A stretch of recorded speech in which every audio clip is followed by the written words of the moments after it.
नारायण वासुदेव हे नाथ नारायण वासुदेव हे नाथ नारायण वासुदेव हे नाथ नारायण वासुदेव हे नाथ नारायण वासुदेव हे नाथ नारायण वासुदेव हे नाथ नारायण वासुदेव हे नाथ नारायण वासुदेव श्री कृष्ण गोविंद हरे मुरारी हे नाथ नारायण वासुदेव श्री कृष्ण गोविंद हरे मुरारी हे नाथ नारायण वासुदेव श्री कृष्ण गोविंद हरे मुरारी हे नाथ नारायण वासुदेव श्री कृष्ण गोविंद हरे मुरारी हे नाथ नारायण वासुदेव हे नाथ नारायण वासुदेव हे नाथ नारायण वासुदेव हे नाथ नारायण वासुदेव हे नाथ नारायण वासुदेव श्री कृष्ण गोविंद हरे मुरारी हे नाथ नारायण वासुदेव श्री कृष्ण गोविंद हरे मुरारी हे नाथ नारायण वासुदेव हे नाथ नारायण वासुदेव हे नाथ नारायण वासुदेव पाठीमागून म्हणा. घनुवाजे गुण गुणा वारा वाहे ऋण झुणा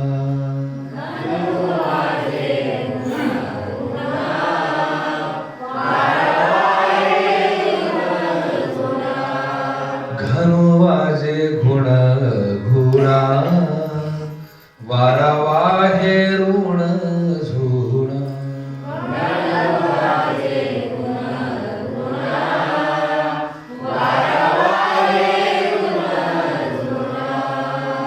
भवतार कुहा कान्हा वेग भेटवा का भवतार कुहा कान्हा वेग भेटवा का वेगी भेटवा भवतार वेगी भेटवा चांद ओ चांदणे चापे ओ चंदने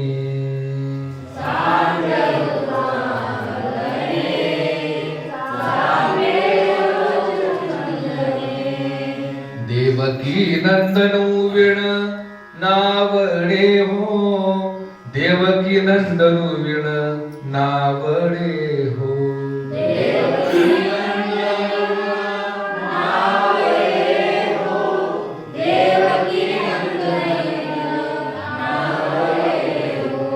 चांद ओ चांदणे चापे ओ चंदने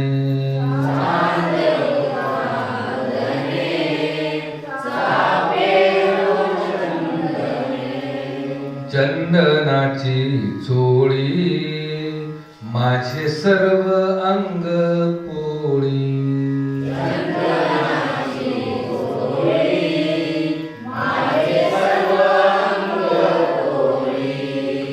काढवन माळी वेगी भेटवा का काढवन माळी वेगी भेटवा का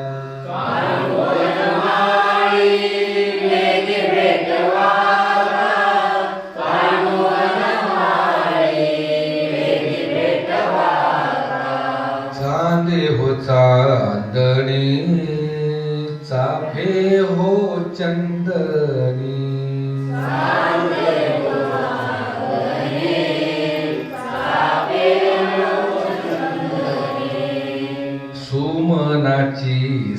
पेज शीतळ होनिकी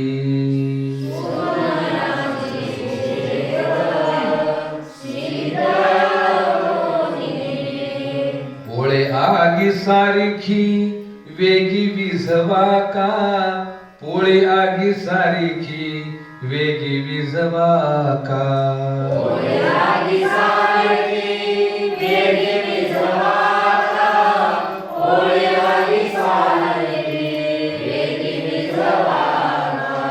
चांद हो चांदणे चापे हो चंदने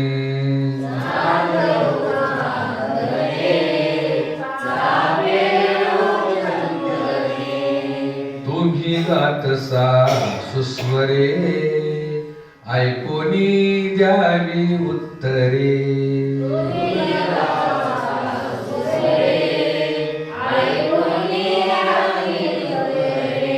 कोकिळेवर जावे तुम्ही बाईयानो कोकिळेवर जावे तुम्ही बाईयानो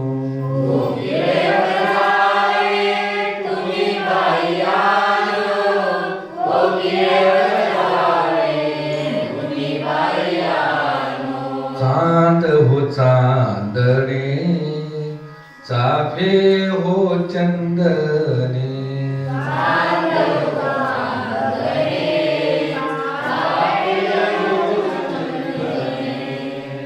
दर्पणी पाहता रूप न दिसे हो आपुले दर्पणी पाहता रूप न दिसे हो आपुले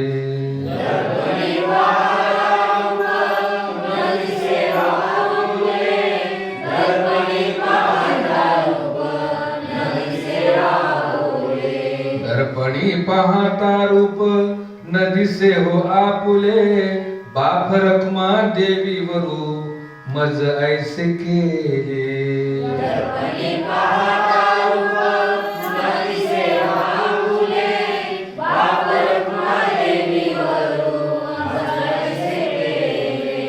चांद वो चांदणे चाफे हो चंदने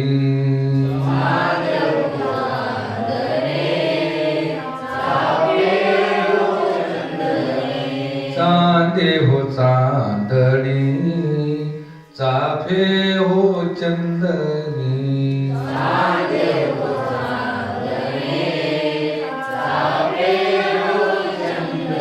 देवकी नंदने विण नावडे हो देवकी नंदने विण नावडे हो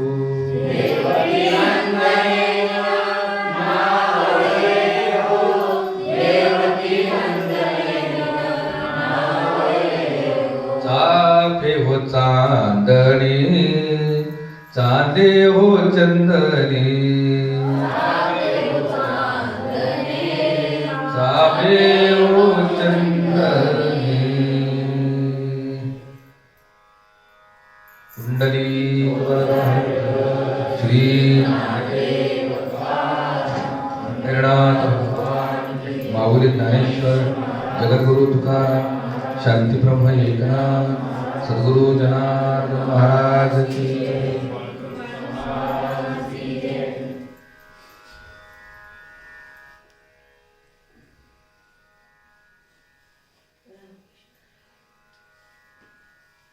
वासुदेव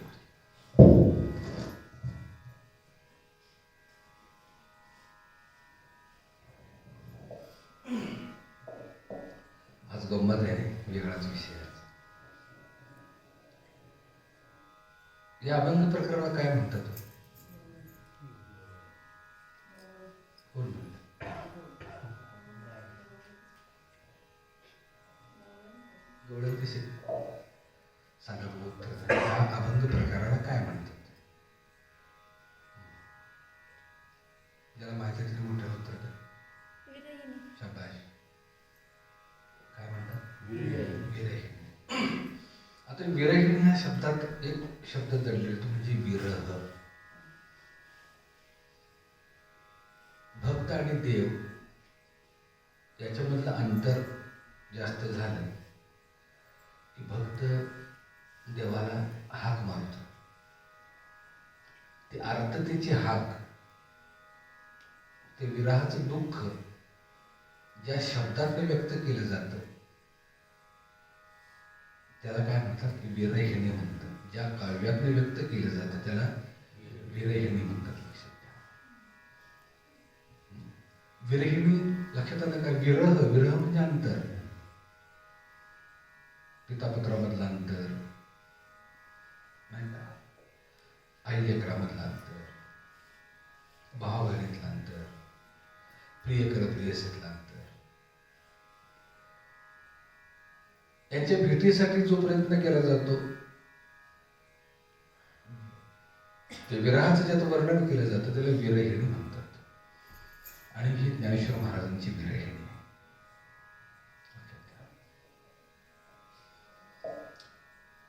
ज्ञानेश्वर महाराजांच्या साहित्यातलं एक वैशिष्ट्य जर बघितलं तर ज्ञानेश्वर महाराजांनी ज्ञानेश्वराची उपमा दिलेले आहेत, ज्ञानेश्वरी दृष्टांत दिलेले आहेत. पण बहुतेक करून त्यांचे प्रापंचिक सांसारिक अशी कुठलीच उदाहरणं नाही. त्यांची उदाहरणं जी आहेत ती अंतर्मुख होऊन आतमध्ये जे घडणारे घडामोडी आहेत त्याची बरंच आधारित सगळे उदाहरण आहेत. कारण त्यांच्या आणखीन एक विवरण आहे, विश्वाचे अर्थ माझे मनी प्रकाशिले, अवघेचे जाहले देह ब्रह्म. समजून घ्या. ज्ञानेश्वर महाराज काय म्हणतात, महाराज या ब्रह्मांडाची जी उकल झाली, ब्रह्मांडात घडणाऱ्या घडामोडींचा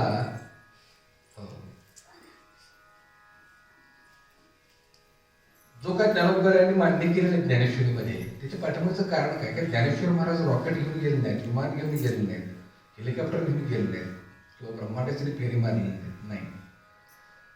तर त्रिगुणात्मक ब्रह्मांडाचं सूक्ष्म रूप हे पिंड आहे.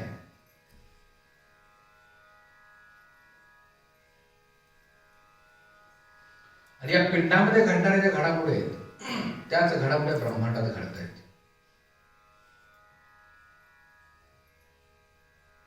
त्याचं एक छोटंसं उदाहरण म्हणून,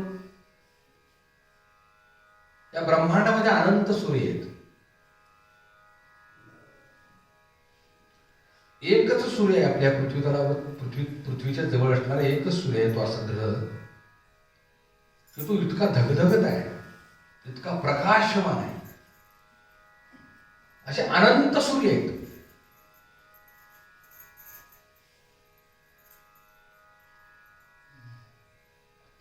अशा अनंत सूर्याचा शोध ज्ञानेश्वर महाराजांना कसा लागला?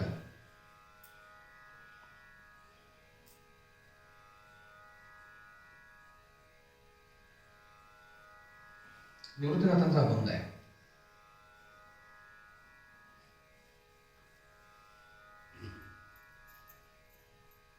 फळारे भाग्य माझे धन्य झालो संसारे, श्री गुरु भेटले होते आणि धरी गेले करी. पश्चिमा चालविली आत्मा जेथे निर्धारणे, त्रिकुटावरी नांदे देखिली पंढरी, ते सुख काय सांग. अनंत सूर्य धगधगीत, त्याचा अनुभव या देहात कसा आला? त्रिगुणा गुण बाही पूर्ण उजळल्या अंतरी, प्रकाश थोर झाला साठवेना अंबरी. रवी शशी मावळती तया तेजा बाजारी, वाजती दिव्य वाद्य अनुहत गजरी, ते सुख काय सांग. ब्रह्मांडामध्ये अनंत सूर्याचा जो लाख प्रकाश आहे, त्या प्रकाशाची अनुभूती या अंबरामध्ये, अंबर म्हणजे अवकाश, अंबर म्हणजे आकाश, साठवेना अंबरी म्हणजे अवकाशात आकाशात तो प्रकाश मावेना, इतका लख प्रकाश. आणि त्या प्रकाशाची अनुभूती निवृत्तीदादांनी या अभंगात सांगितलेले आहे आणि तेच ज्ञानोबांनी सांगितलेलं आहे. म्हणायचं आहे काय? ते ब्रह्मांडात घडणाऱ्या घडामोडी ते पिंडात घडतात. म्हणून विश्वाचे अर्थ माझे मनी प्रकाश आले, अरे अवघेची जाहली देह ब्रह्म. म्हणजे विश्वामध्ये घडणाऱ्या ज्या घडामोडी आहेत त्याचा खऱ्या अर्थानं जो अर्थता आहे ती अर्थ माझ्या अंतःकरणामध्ये प्रकाशित झाली आणि सर्व ब्रह्मांडात घडणाऱ्या घडामोडी मला इतर या पिंडात दिसायला लागल्या. आज परदेशात घडणाऱ्या घडामोडी आपण टीव्हीच्या माध्यमाने बघतो, घरात बसून लाईव्ह जगात काय चाललंय. त्यावेळेला ही साधनं नव्हती, पण त्याचा दृढ विश्वास एकच होता की पिंडी तेची ब्रह्मांड आणि ब्रह्मांडी तेची पिंडी.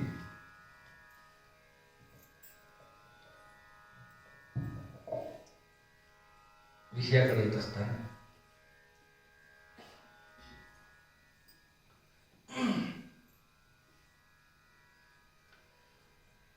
भक्त आणि देव, भक्ताची उपरती कशी झाली पाहिजे, उपरत आणि उपवर समजून घ्या.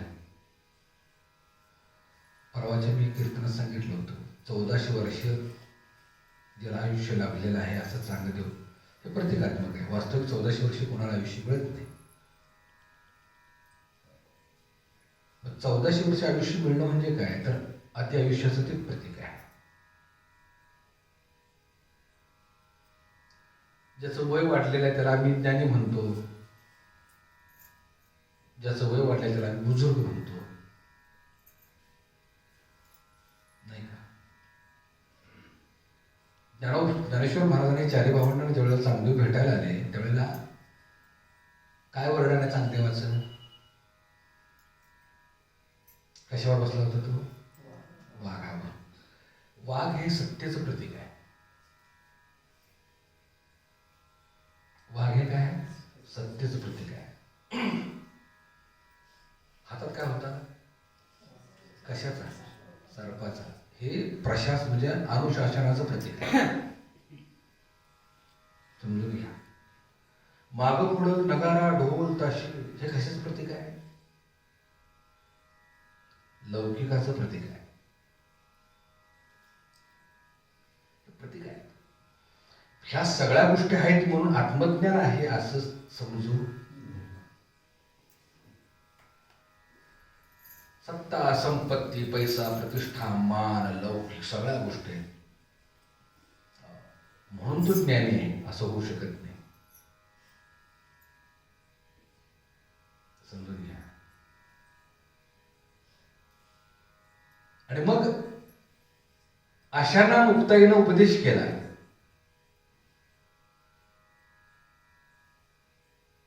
अशाला मुक्ताईनं उपदेश केला म्हणजे कोणाला उपदेश आहे हा? ह्या सगळ्या गोष्टी असल्या म्हणजे सर्वस्व आहे का तर नाही. ज्याच्याकडे आत्मज्ञान आहे,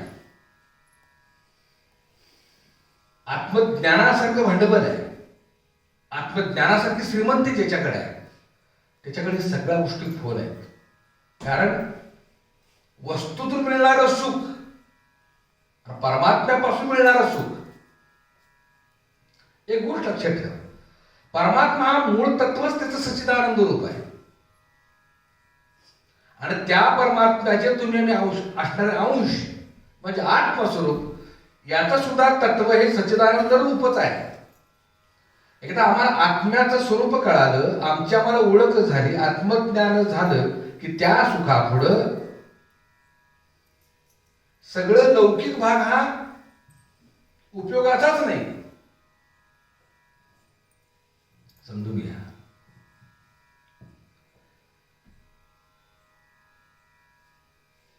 आणि म्हणून संतचे सुख उपभोगायचे, संतचे प्रतिकूल परिस्थितीमध्ये अनुकूलता अनुभवून आनंदी राहायचे. त्याच्या पाठीमागचं कारण हे आहे की त्यांना सत्य गवसलेलं होतं. पैसे म्हणजे सत्य नाही, प्रतिष्ठा लौकिक मान म्हणजे सत्य नाही. पैसे आज आहेत उद्या नाही, आज आहे उद्या नाही, आज नाही उद्या आहे. सत्याचं तसंच आहे. सत्ता आज आहे उद्या नाही, आज नाही उद्या आहे. म्हणजे लौकिक भाग हा सगळा चंचल आहे. पण जिथून या सगळ्यांची सुरुवात होते, निर्मिती होते, त्या मुळाला जाऊन आम्ही जेव्हा पोहोचतो त्यावेळेला लक्षात येते की सगळं व्यर्थ आहे. लटिका व्यवहार सर्व हा संसार. ते कधी लक्षात येतं? आत्मज्ञान प्राप्त झाल्यानंतर.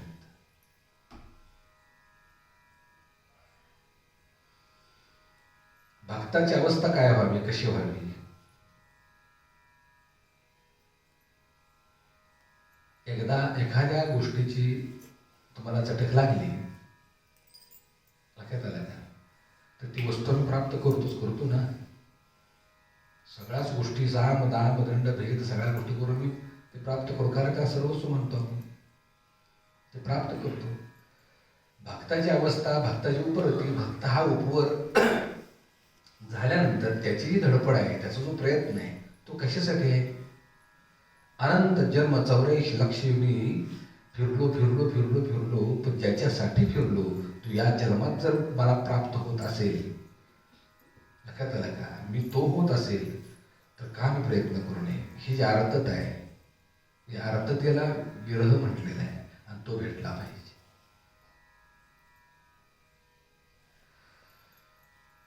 आता परमार्थिक दृष्टिकोनाने जर पाहायला गेलं तर भक्त आणि देव यात भक्ताचा स्वार्थ कुठला आहे?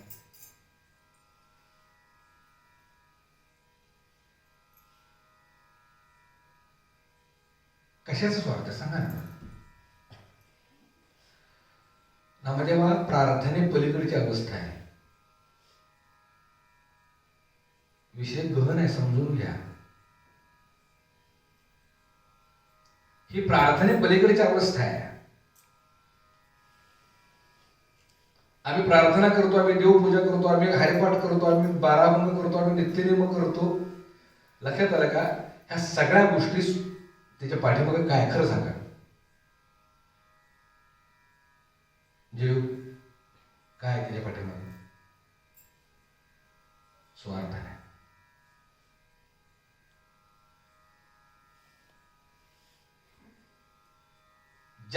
बघा ना, आजच्या विरहिणीमध्ये खरा अर्थ कुठला दडलाय?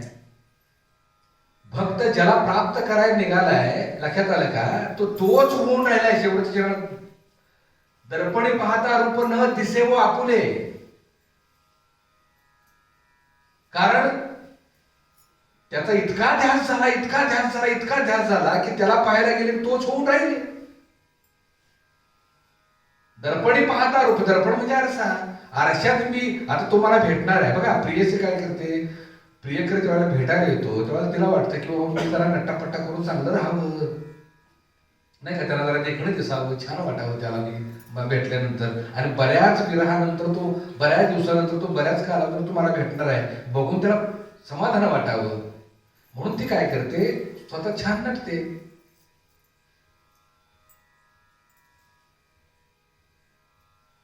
चाहून लागतो तो येणार आहे म्हणून ती नटते त्याच्या भेटीसाठी. आणि मी कशी दिसते म्हणून आरशा पुढे जाऊन उभी राहते. पण ध्यासाचं रूपांतर इतकं असतं, त्याचा ध्यास घेत ती तो कधी होऊन राहते कळत नाही. बाप रखुमा देवर मजा येसे केली म्हणजे काय? आरशात रूप कोणाचं दिसायला पाहिजे? प्रियसीचं. पण दिसतं कोणाचं? प्रियकराचं दिसतं. का? ध्यास कोणाचा आहे?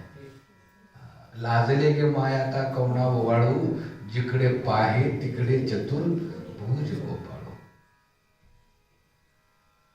काय वेळ झालेल्या रोग्याला जग कसं दिसतं, तसं हरिभक्ताला त्याच्या ध्यासानं जग कसं दिसलं पाहिजे? हरिमय विष्णुमय जग वैष्णवांचा. लक्षात. इथं एक गोष्ट लक्षात ठेवा, आमचा परमार्थ, ज्ञानेश्वर महाराजांचा परमार्थ आणि आपल्या परमार्थातला फरक काय? आम्ही ज्या गोष्टी करतो, लक्षात आलं का, ते स्वार्थ ठेवून करतो. पण पण इथं त्याला बी थारा नाही. कारण माऊलींना माहित आहे, माऊली रूपी राधेला माहित आहे. शब्दाचा अर्थ लक्षात ठेवा.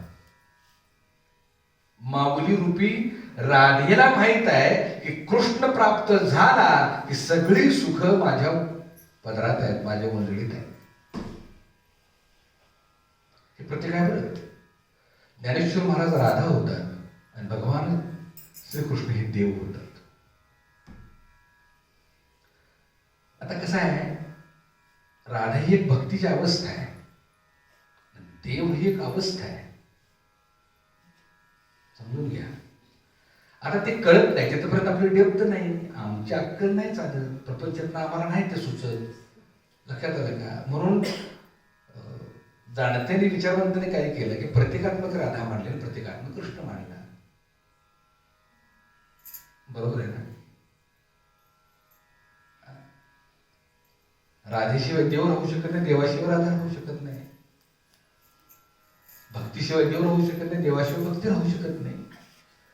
हा त्याचा मूळ अर्थ आहे. म्हणून मी काय म्हणतोय, ज्ञानेश्वर महाराजांनी राधेची भूमिका या ठिकाणी वठवली. राधेच्या भूमिकेतून कृष्णाला हाक मारत आहे. तुझं वीण एकली रे कृष्णा, न गमे राती. देवा कृष्णा, तुझं वीण एकली रे कृष्णा. ज्ञानेश्वर महाराजांचा अभंग आहे. न गमे राती तव तुवा नवल केले, वेणू घेऊन हाती. ज्ञानेश्वर महाराज म्हणतात, 5 दामांचा घोंगडा नेसेन, उरली मोठ जेविने गे बाई. काय म्हणतात ते? 5 दामाचा घोंगडा नेसेन, उरली मोठ ते जेविने गे माई. कामारी कामारी कामारी होऊन, या कानोबाचे घर दिघेने गे बाई. कळला का अर्थ? काकू काय सांगतो?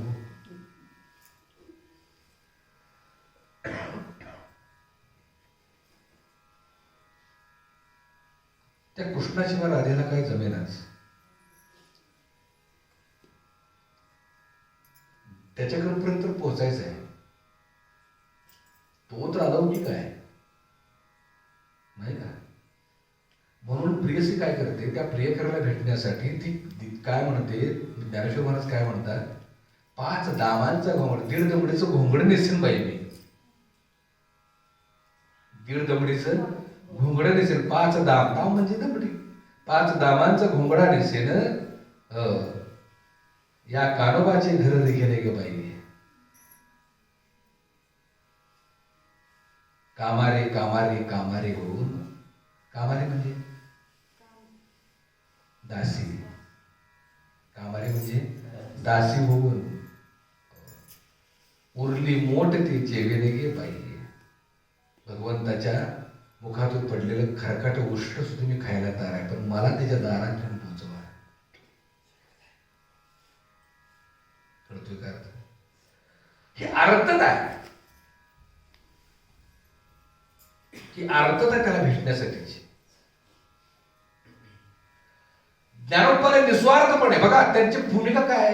मला पैसे मिळावे, मला चांगला प्रपंच मिळावा, माझी उन्नती, असा उद्देश नाही.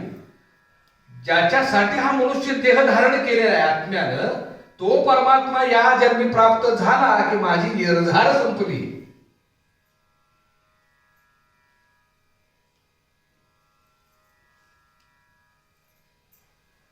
कळलं का? आमचं काय?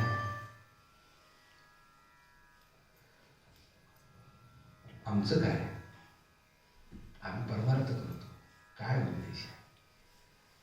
एक संकल्प केलाय, तो अव्यक्त परमात्मा मला भेटावा.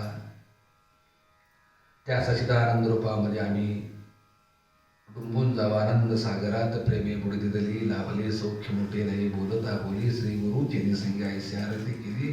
निवृत्ती आनंदात जेथे वृत्ती निवाली, ते सुख काय सांगू वाचा. बोलता नाही कधी म्हटलं का कोणी?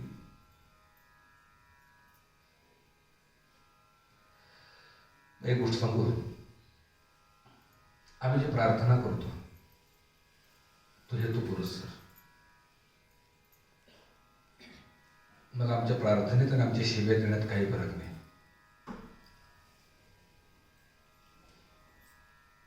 काय म्हणते मी? आमच्या प्रार्थनेत आणि आमच्या शिव्या देण्यात काही फरक बरोबर आहे का? शिव्या देण्याचा हेतू वेगळाच असतो, त्याला त्यातनं काहीतरी प्राप्त करायचं असतं. मनाचं काम करून ऐका बरं का आजचा विषय. आळाचा आकार झोपतेस का काय?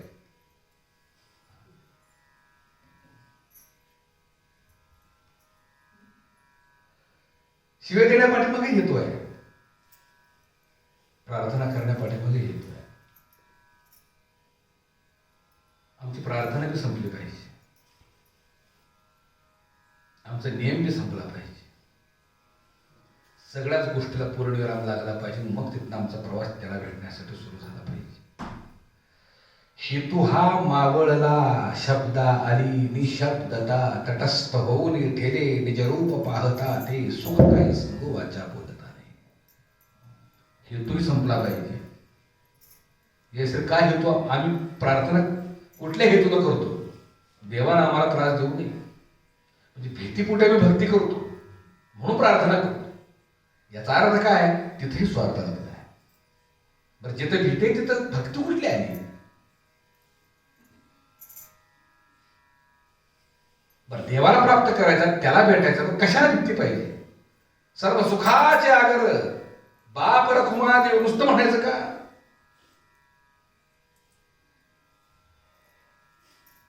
एक गोष्ट सांगतो, ऐका बरं, खूप छान आहे.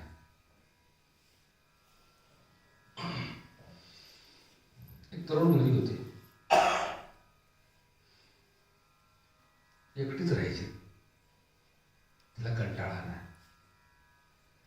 काय करायचं बाई म्हणली, एकटेपणा काय सहन होईना. म्हणून तुम्ही काय केलं माहितीये का? एक बोलका पोपट घरी आणला, त्याच्यावर गप्पा मारायला म्हणून. कुठला पोपट? बोलका पोपट घरी आणला म्हणून चला आपण त्याच्याबरोबर आपण गप्पा मारूया. तो नर होता. तो पोपट घरी आणला. ते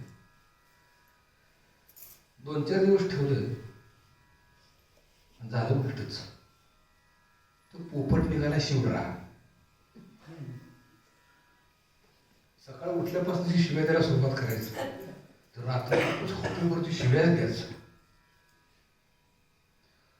ही म्हणली अगं बाया, म्हणली काय त्या आगीतून उठून पोपाटात पडल्यागच झालं. म्हणलं ती शिव्याच देते, आता काय करायचं?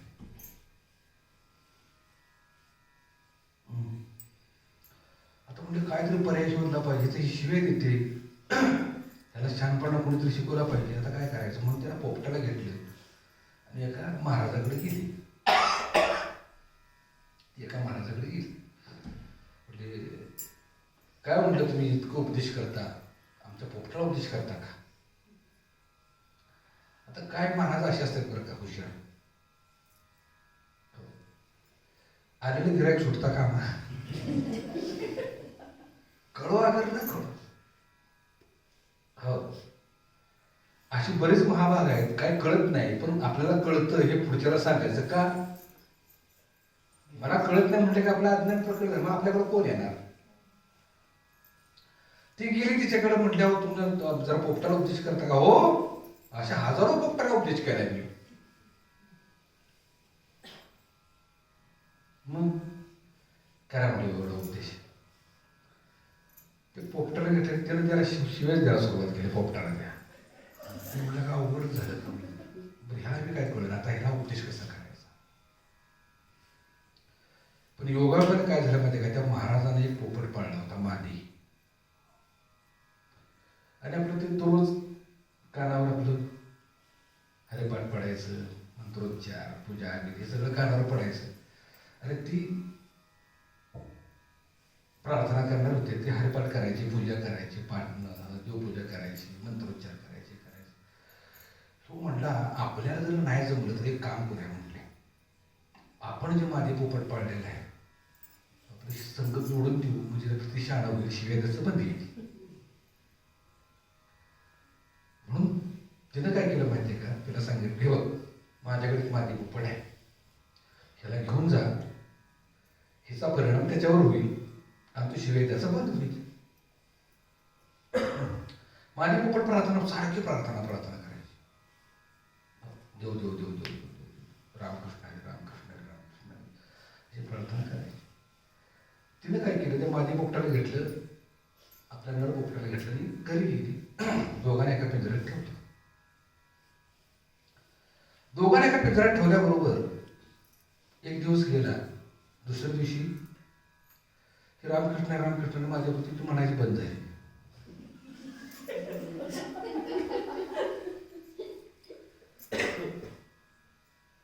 शिवणार काय म्हणला,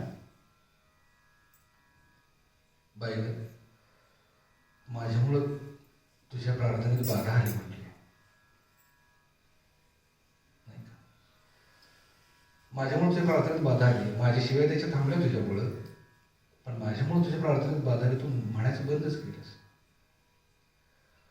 ती म्हणली, वेड्या, ज्याच्यासाठी मी प्रार्थना करत होते तू मला भेटलाय, आता कशाला करू प्रार्थना?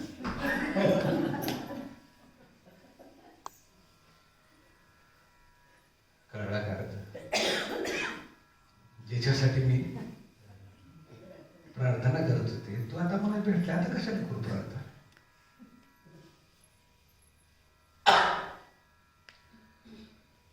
तो शिव्या काय देत होता, त्याचं लगीन होत नव्हतं.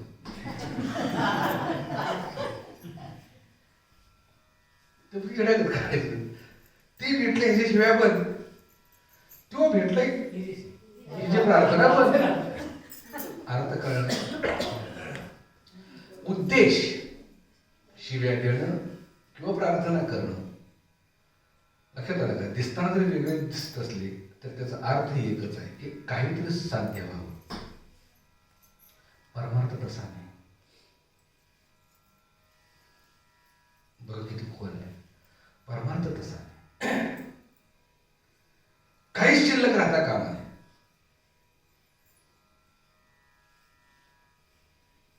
आमची वृत्ती अशी व्हावी, समुद्रात मिठाची पावले टाकावी, तळाला पोचेल का ती? काय विरघळणार, ते समुद्रमय होणार. कळला काय अर्थ? काकू दृष्टांत कळला का? काय सांगितलं मी?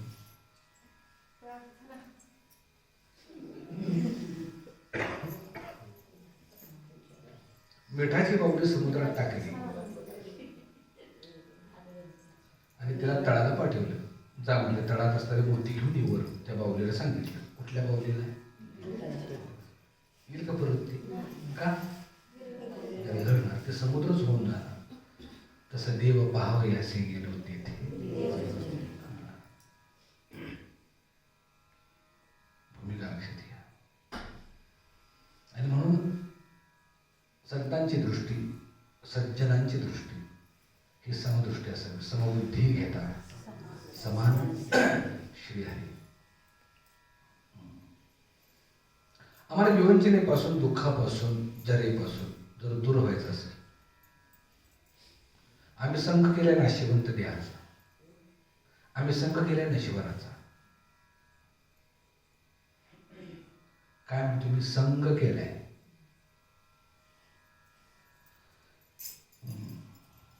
ज्यावेळेला आम्ही आमच्या देहाकडं तटस्थतेनं, त्रयस्थतेनं पाहू, त्यावेळेला निश्चित कळेल. लक्षात आलं का? हे समदृष्टी घेता समान काय अनुभूती ती कळेल.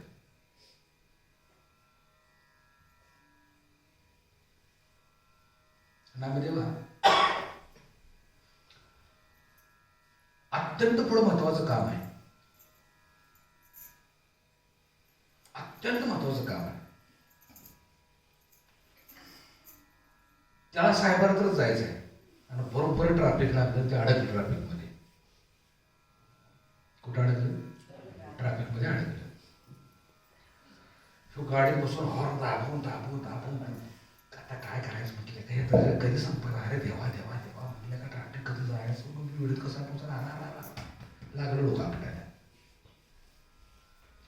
बरं मी एकटा आहे का गाडीत?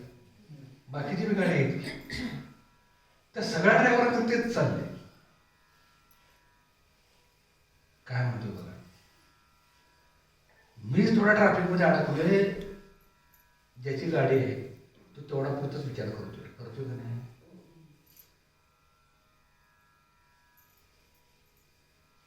कधी ट्रॅफिक संपणार? पण ही विवंचना ट्रॅफिकमध्ये असणाऱ्या सगळ्या हजारो वाहनांच्या ड्रायव्हरांची चाललेली आहे हे आमच्या लक्षात येत नाही.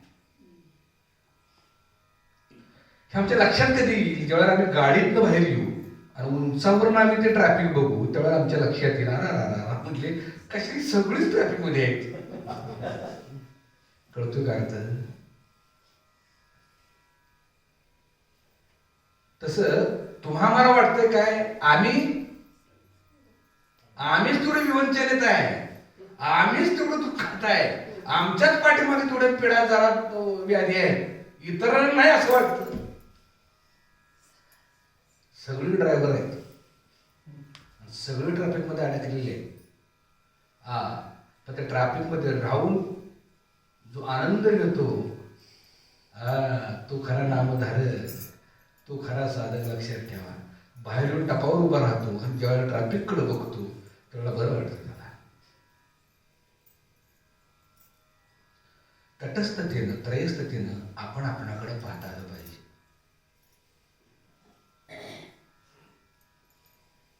यासाठी तो साधन आहे,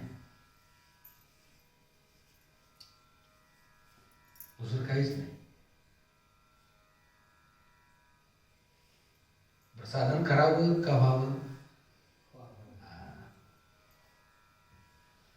आम्ही जुरायतनं साधन करायला जातो, काय उपयोग नाही. ते साधन व्हावं, नाहीतर काय म्हटलं आहे बघ. सकाळी ब्रह्ममुहूर्ताला उठून जो ध्यान करतो तो खरा साधक. ब्रह्ममुहूर्ताला उठून त्याला ध्यान करायला पाहिजे. तो झोपला बोलला तरी त्याला उठलंच पाहिजे त्याला. मग अशा आहेत काय हटेवी अलाराम लावून का? महाराजांनी सांगितलं तीनला ध्यान करायचं. अलाराम लावून झोपतो. अलारामचा आवाज मोठा असतो, बरोबर तिला ते असं वाजतं. छोटे अलाराम बंद करतो. उठलाय सकारात्मकतेनं का नकारात्मकतेनं? ज्यावेळेला त्या अलारामचा गळा दाबतो आणि आम्ही चिंतनाला बसतो, आम्ही ध्यानाला बसतो, आम्ही ब्रह्ममुहूर्ताची वेळ साधतो, होईल का चिंतन? एक गोष्ट लक्षात ठेवा, काळ वेळ नाम उच्चारिता नाही. दिवसभरामध्ये एक क्षण असा येतो की तुम्ही तुमचे नसता. शोधा.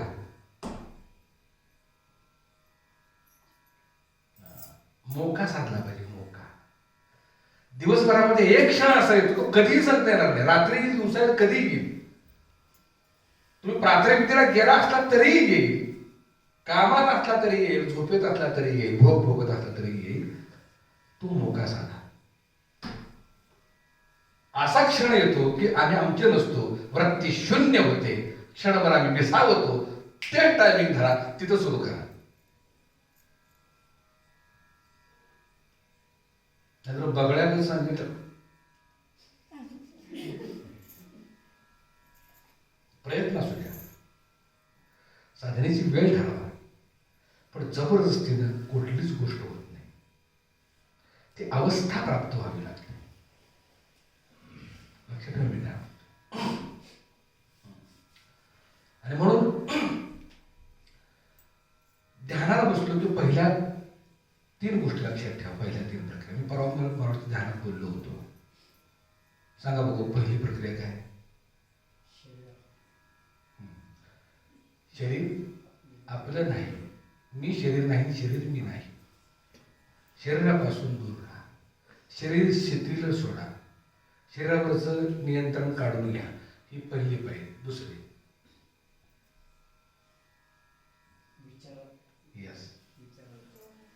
विचारात गुंतून न राहता, विचार आपले नाहीत, विचार मावळले पाहिजेत. तिसरं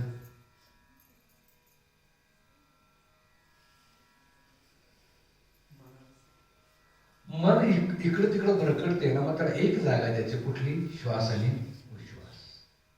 ह्या 3 प्रक्रिया आम्ही जर ध्यानाला बसताना केल्या, लक्षात आलं की आमचा श्वास इतका मंद होतो, इतका मंद होतो, इतका मंद होतो की श्वास चालू आहे का बंद आहे कळत नाही. क्षणभर आमचा श्वास थांबतो, क्षणभर आमचा श्वास थांबतो. ती समाधीची पहिली पायरी.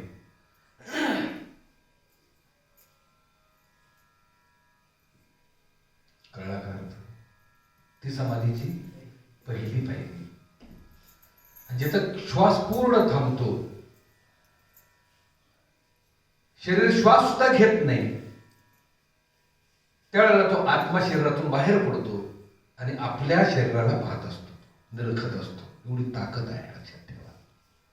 पण ह्या 3 प्रक्रिया झाल्या पाहिजेत. शरीरापासून आम्हाला थोडक्यात काय, शरीराची आसक्ती कमी करून हळूहळू हळूहळू शरीरावरच नियंत्रण काढत विचारांना थोपवणं, स्थूल देहातनं सूक्ष्म देहात जाणं. शरीराला थोपवणं म्हणजे काय? शरीर कुठला देह आहे? स्थूल देह आहे. उत्तर द्या. शरीर कुठला देह आहे? स्थूल देह आहे. स्थूल देह शांत झाला की पुढचा देह कुठला? सूक्ष्म. सूक्ष्म म्हणजे विचार. ते विचारांना थोपवणं. विचार मावळले, शब्द निशब्द झाले, लक्षात आलं का? सूक्ष्म देह मावळला की पुढची अवस्था कारण, म्हणजे अवस्था ही सुषुप्ती अवस्था. लक्षात ठेवा. आता हे जागृत, स्वप्न, सुषुप्ती, तुरिया ह्या अवस्था ह्या सहज अवस्था, त्याचं गांभीर्य घेऊ नका. आता तुम्ही कशात आहात? जागृत आहात. जेव्हा आपण झोपतो तेव्हा स्वप्न सुरू होतं, तेव्हा सूक्ष्म देहात आपण असतो. देहावरची आसक्ती बंद झालेली असते, पण आम्ही स्वप्नात असतो. आम्ही झोपलोय, आमच्या हातरुणावर मंदिर फिरतो का साप फिरतो आम्हाला कळतं का? नाही कळत. पण आम्ही कुठं असतो? स्वप्नात असतो. म्हणजे स्वप्नाची जागेपणाचा भास होतो, कारण ती मायेच्या अधीन गोष्ट आहे. जागृत, स्वप्न आणि सुषुप्ती ही मायेच्या अधीनची गोष्ट आहे. जेव्हा स्वप्नही थांबतं म्हणजे विचार थांबतात. मन काय करतं? जागृत अवस्थेमध्ये आम्ही देहानं गोष्टी अनुभवत असतो, स्वप्नावस्थेत आम्ही मनानं गोष्टी अनुभवत असतो. लक्षात ठेवा. जरी शरीर झोपलं असलं तर मन जागा असतं, आणि मनाकरवी आम्ही सगळ्या गोष्टी आतल्या अनुभवत असतो. त्याला जागृत स्वप्न म्हणतात. मनाचं मन पण वावळलं, विचार थांबले, लक्षात आलं का की गाढ झोप लागते. कशी झोप लागते? गाढ झोप. कळला का अर्थ? त्याला काय म्हणतात? सुषुप्ती.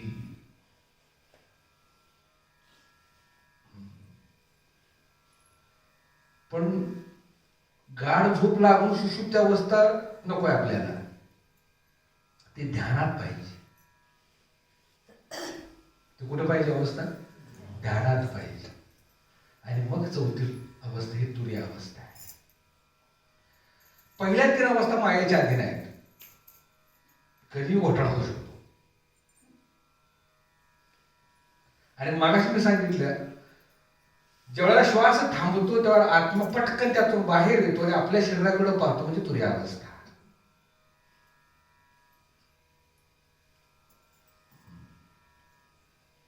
ह्या 4 अवस्था आहेत. पण तुरीय अवस्थेमध्ये एक गोष्ट आहे, अहम ब्रह्मास्मी. म्हणजे तिथं जाणीव आहे, मी कोण आहे? मी तो आहे. त्याच्याही पुढं जी अवस्था आहे, देव आणि भक्त एकरूपतेची अवस्था आहे, की जिथं वाचा खुंटते, मन मौनावत, शब्द निशब्द होतात, तटस्थ होऊन ठेले निजरूप पाहता, ते सुख काय सांगू.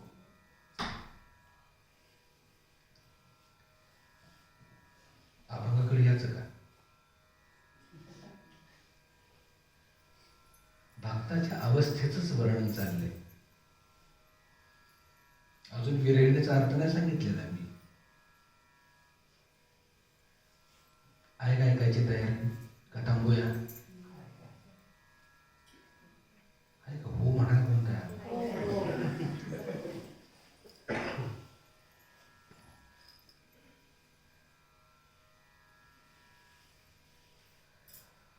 थोडक्यात आपण अभंगाचा अर्थ पाहू. घनुवाजे गुणगुणा वारावा आहे. आता श्रवण करत असताना ज्ञानेश्वर माऊलींची जी अवस्था आहे ती अवस्था श्रोत्यांची झाली पाहिजे. श्रोता ती अवस्था जगायला पाहिजे, तरच त्या अभंगाशी एकरूप होईल, तरच त्याला अभंगाचा अर्थ कळेल.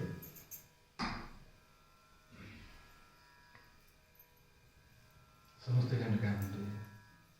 म्हणून ती अवस्था लक्षात राहा. आता कसं आहे, प्रियकराबद्दल जर ओढच नसेल, लक्षात आलं का?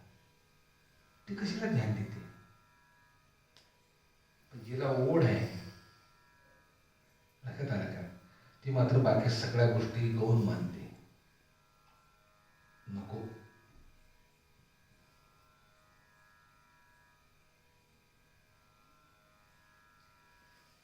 आईला खूण कळते लेकीची, लेकीची खूण आईला कळते. मुलगी एका मुलाच्या प्रेमात पडते. राजबिंडा देखणा, स्वप्नात जसा पाहिला नाही का, बाबा सांगायचे बघा, भरदार छातीचा, किडीच्या कोंबासारखा, हळदीवाली पिवळा झाला, ढोंगणाखाली गाडी असलेला, बॅग बॅलन्स असलेला, चार माणसात उठून दिसणारा, भरधार छातीचा, हे बाबा गोड वर्णन करायचे. मग त्या जोडीदाराची, त्या प्रियकराची ज्यावेळेला प्रियसी ध्यास घेते त्यावेळेला सगळं जग तिला नको वाटतं. त्याच्याशिवाय मला काय नकोच, तेव्हा ती विष पिऊन मरायला तयार असते, आत्महत्या करायला तयार असते. आई म्हणती, बाई ग का अशी एकटी बसलीस, चल 2 घास खाऊ घे. ती म्हणते, मला भूक नाही.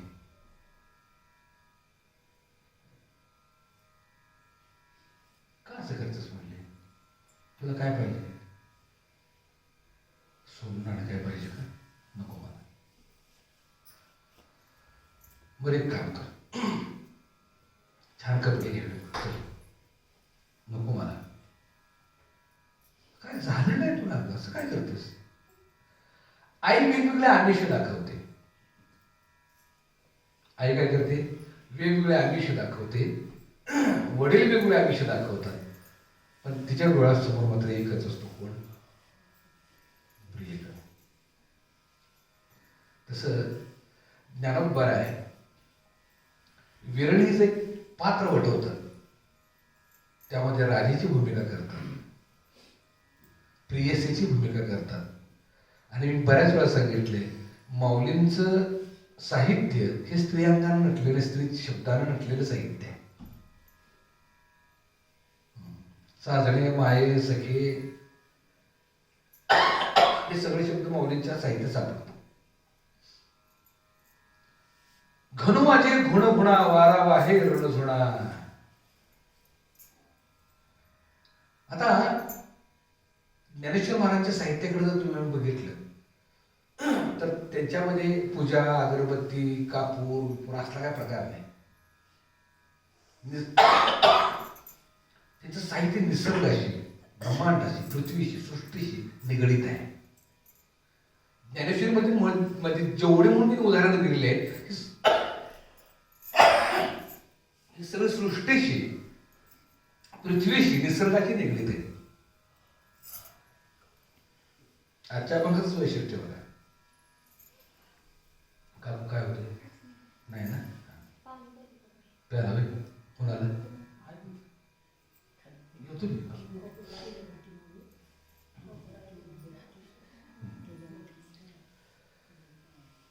धनुबाजे घुण घुणा वारा वाहे ऋण झुणा भवतार कुहाकारा वेगी भेटवा चांदे हो चांदणी चाफे हो चंदनी देवकी नंदने गणनावडे हो घनुबाजे घुण घुणा वारा वाहे ऋण झुणा. हे तू गोड वर्णन आहे. ऐन उन्हाळा असावा, धरती तापलेली असावी, घामाच्या धारा लागल्या असाव्या, चहूकडं उकाडा असावा, अचानक घनवरती आकाशात यावीत.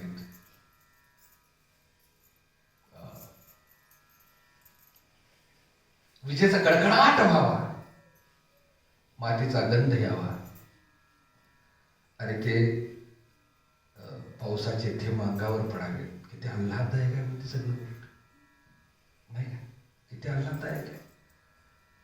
पहिला पाऊस, त्या पावसाचे थेंब, मातीचा सुगंध, त्याच वेळेला सोसाट्याचा वारा यावा, सगळा उखाडा नाहीसा व्हावा, सगळी गरमी नाहीशी व्हावी आणि शीतळता आला, शीतळ शांतीचा ही अनुभूती यावी. हा हा हा. शब्दानं वर्णन केले तर आपल्याला किती भारी वाटते. थंडी वाजते की नाही? शब्दानं वर्णन केलं तर वास्तवात काय अवस्था असेल.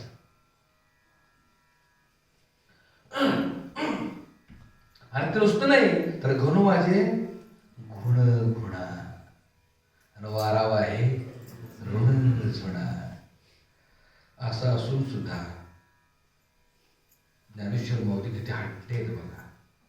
मला नाही याची गरज का? भव तारकुहा काना वेगी भेटवा गावाला. हे म्हणजे सगळं क्षणिक आहे, ह्याचा उपयोग नाही मला. का? भव तारकू म्हणजे भव नदी पार करून देणारा, दुःखापासून मुक्त करणारा आणि सदच्चित आनंद देणारा. हे क्षणिक आनंद नव्हे, शाश्वत आनंद देणारा तो कान्हा जोपर्यंत मला भेटत नाही तुम्हाला मी महत्व देत नाही.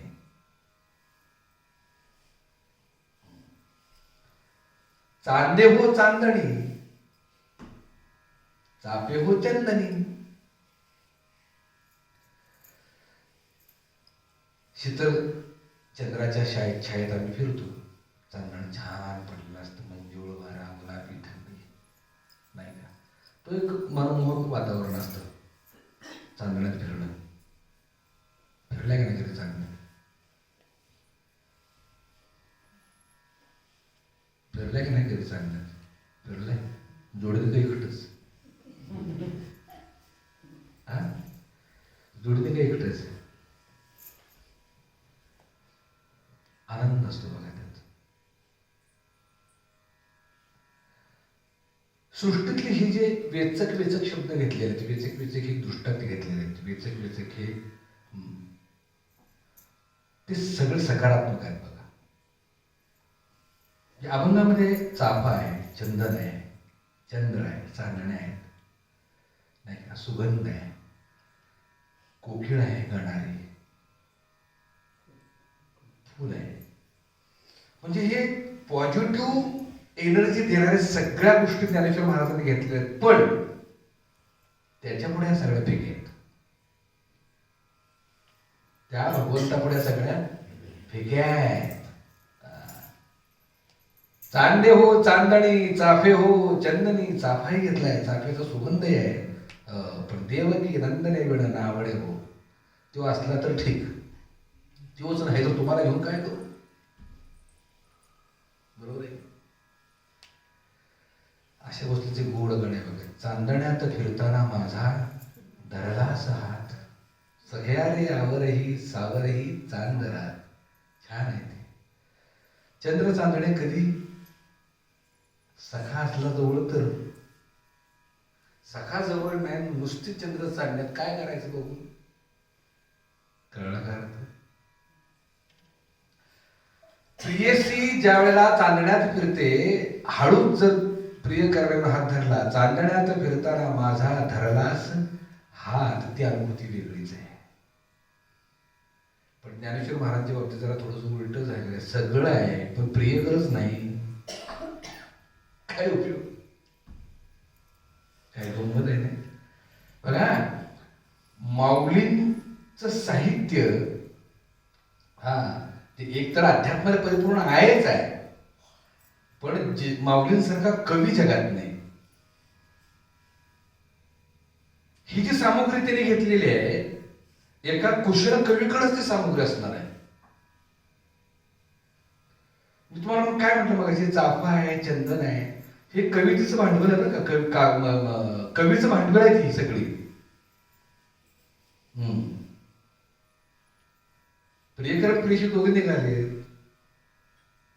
पान जागे फूल जागे, भाव नयनी जागला, चंद्र आहे साक्षीला, चंद्र आहे. त्याला महत्व कधी? चंद्र साक्षीला आहे की. प्रियकर जर नसेल तर साक्षी काय करून उपयोगाची? शुक्र तारा मंद वारा, चांदणे पाण्यातुनी, चंद्र आहे स्वप्न वाहे, धुंदया गाण्यातुनी. आज तू डोळ्यात माझ्या मिसळुनी डोळे पहा, तू अशी जवळी राहा. मला काय सांगायचं आहे, कवीची भांडवल आहेत. शुक्रतारा, मंदवारा, चांदणं, चंद्र, हे कवीची भांडवल आहेत. तेच भांडवल ज्ञानेश्वर महाराजांनी आपल्या विरहिणीत मांडलेलं आहे. हे मला सांगायचं आहे. तर तुमचा गैरसमज, महाराजांचं काय भावगीताचं काय नाही का. दृष्टी आपली तशी पाहिजे, लक्षात ठेवा.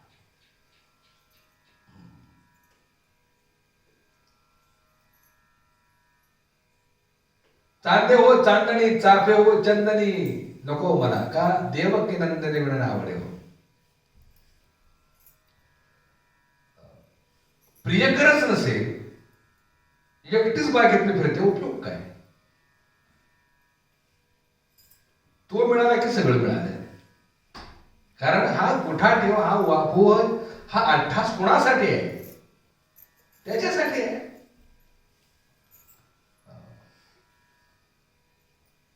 तुम्ही राधा वावर का सगळे ऐकताना सुद्धा तुमची भूमिका कुठली पाहिजे?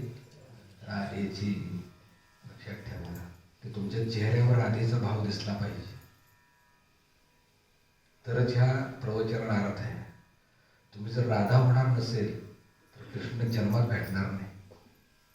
मग तुम्ही राधा व्हा.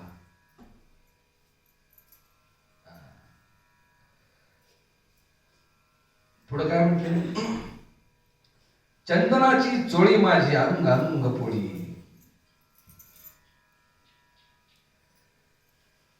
काकू चंदन काय करत?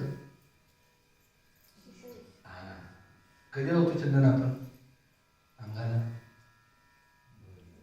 दाह झाला, शरीराचा दाह वाढला की आपण काय करतो? चंदन उघडून अंगाला लावतो. का? चंदनाकडे गुण कुठला आहे? चंदनाची चोळी. ज्ञानेश्वर महाराजांनी चोळी कशी घातलेली आहे? चंदनाची. पण तो न भेटल्याच्या विरहाची धग इतकी होती की चंदनाची चोळी माझी अंग अंग पोळी.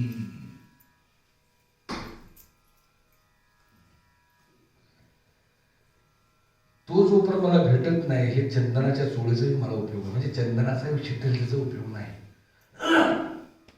तो एकदा भेटला की आयुष्यामध्ये निरव शांतता.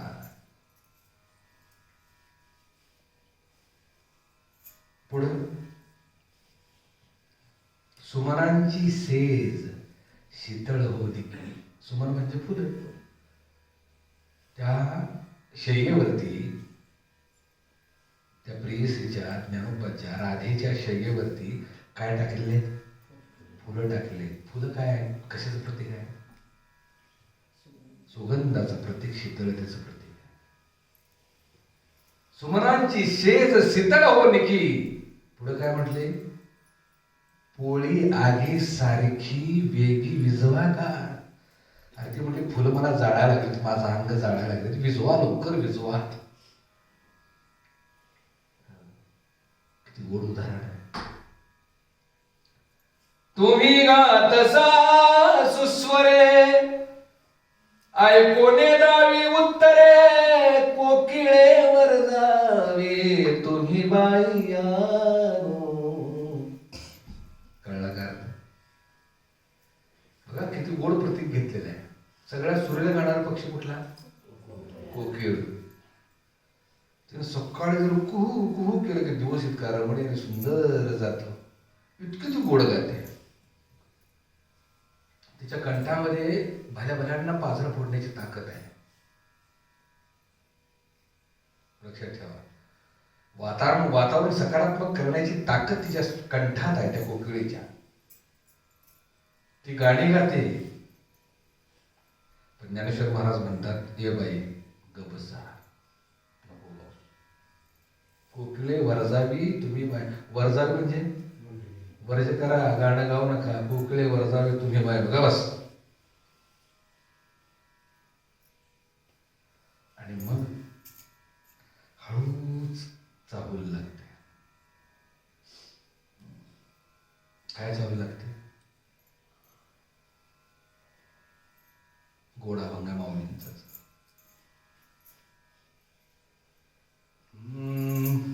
चाचरती चाचरती बाहेरी निघाले. चाचरती चाचरती बाहेरी निघाले.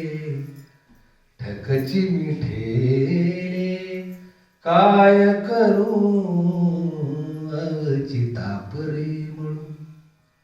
झुळकलाळू माळू मी म्हणे गोपाळू. आला गे माये अवची तापरी म्हणून. झुळकलाळू माळू. अचानक फुलाचा गंध यावा तशी मला त्याची चाहूल लागली. अवचिता परिमळू झुळकळा माळू. आणि मी म्हणे गोपाळू आला गे बाई. म्हणून दर्पणी पाहता आरोप न दिसे आपल्या. आला तू, आता आलाय, चाहूल लागली. म्हणून राधेनं, माऊलीनं, प्रेयसीनं नट्टापट्टा केला, मेकअप केला, नाही का, जिथल्या तिथं सगळ्या गोष्टी केल्या. आणि मी कशी दिसते म्हणा